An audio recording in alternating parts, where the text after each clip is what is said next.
ইরানের সর্বোচ্চ নেতা আয়াতুল্লাহ আলী খামেনি যখন সরাসরি সতর্কবার্তা দিলেন যে ইরানের গবেষণাগার ও এয়ারবেজে গোপন নজরদারি চালানো হলে তার জবাব দেওয়া হবে, তখন আন্তর্জাতিক অঙ্গনে তাৎক্ষণিক আলোড়ন সৃষ্টি হয়।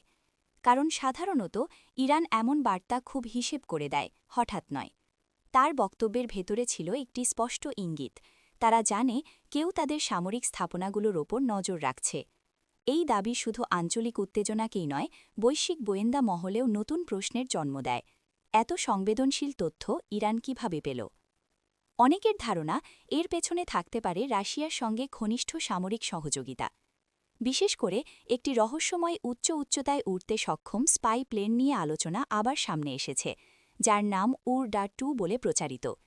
দাবি করা হয় এই বিমান প্রায় ২৬ কিলোমিটার উচ্চতায় উঠতে পারে এবং উন্নত স্টেলথ প্রযুক্তির কারণে সাধারণ রাডারে ধরা পড়ে না।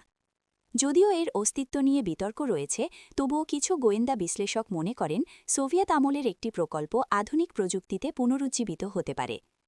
রাশিয়া বিশ্ব রাজনীতিতে প্রভাবশালী শক্তি হিসেবে পরিচিত এবং তাদের গোয়েন্দা নেটওয়ার্ক ঐতিহাসিকভাবেই শক্তিশালী। অনেকে মনে করেন আকাশভিত্তিক নজরদারি, সিগন্যাল ইন্টেলিজেন্স ও স্যাটেলাইট তথ্যের সমন্বয়েই ইরান আগাম সতর্কতা পেয়ে থাকতে পারে। বিশেষ করে ইসরায়েল ইরান উত্তেজনার প্রেক্ষাপটে দ্রুত প্রতিরক্ষামূলক প্রস্তুতি নেওয়ার ঘটনাকে ঘিরে এই জল্পনা আরও জোরালো হয়েছে। তবে এখনও পর্যন্ত কোনো সরকার আনুষ্ঠানিকভাবে উর-2 নামের এমন কোনো সক্রিয় প্ল্যাটফর্মের অস্তিত্ব স্বীকার করেনি।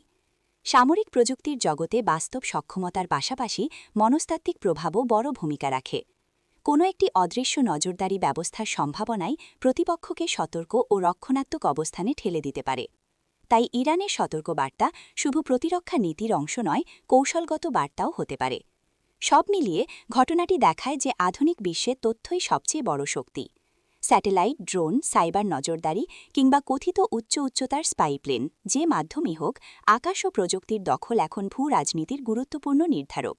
আর এই বাস্তবতায় ইরানের সাম্প্রতিক বক্তব্য আন্তর্জাতিক কৌশলগত প্রতিদ্বন্দ্বিতার নতুন মাত্রা যোগ করেছে।